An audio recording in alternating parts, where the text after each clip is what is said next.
Reporter breaking. Party സർക്കാർ ഏകോപനത്തിന് സമിതിയെ നിശ്ചയിക്കാതെ കോൺഗ്രസ്. ഇതോടെ നയപരമായ തീരുമാനങ്ങൾ എടുക്കാൻ സർക്കാരിനാകുന്നില്ല. സമിതിയെ നിശ്ചയിക്കാൻ കെപിസിസി നേതൃത്വം തീരുമാനിച്ചിരുന്നു. മുഖ്യമന്ത്രി കൂടിയാലോചനകൾ നടത്തുന്നില്ല എന്നും മന്ത്രിസഭയിൽ കൂട്ടുത്തരവാദിത്തം നഷ്ടപ്പെട്ടു എന്ന വിമർശനവും ഉയരുകയാണ്.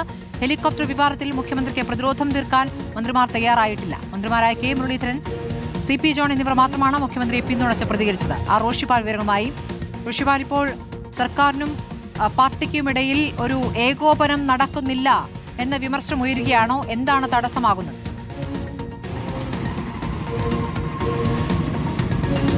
സ്മൃതി, UDF സർക്കാർ അധികാരം ഏറ്റെടുത്ത 2 മാസം പിന്നിടുമ്പോഴും സംസ്ഥാന സർക്കാരിനെയും പാർട്ടിയും തമ്മിൽ യോജിപ്പിക്കാനുള്ള സമിതി ഇതുവരെ നിശ്ചയിച്ചില്ല. KPCC യോഗത്തിൽ അങ്ങനെ ഒരു തീരുമാനമെടുത്തു. മുതിർന്ന നേതാക്കളെ ഉൾപ്പെടുത്തി സമിതി ഉണ്ടാകും. ആ സമിതി സർക്കാരിനെയും പാർട്ടിയും തമ്മിൽ ഏകോപിക്കും. പ്രത്യേകിച്ച് നയപരമായ തീരുമാനങ്ങൾ എടുക്കുമ്പോൾ പാർട്ടി നേതൃത്വവുമായി കൂടിയാലോചന നടത്തുക, അതിലൊരു അന്തിമ തീരുമാനമെടുക്കുക, അഭിപ്രായം സ്വരൂപിക്കുക, അങ്ങനെ പ്രധാനപ്പെട്ട ഉത്തരവാദിത്തങ്ങൾ ഈ സമിതിക്കുണ്ടാകും.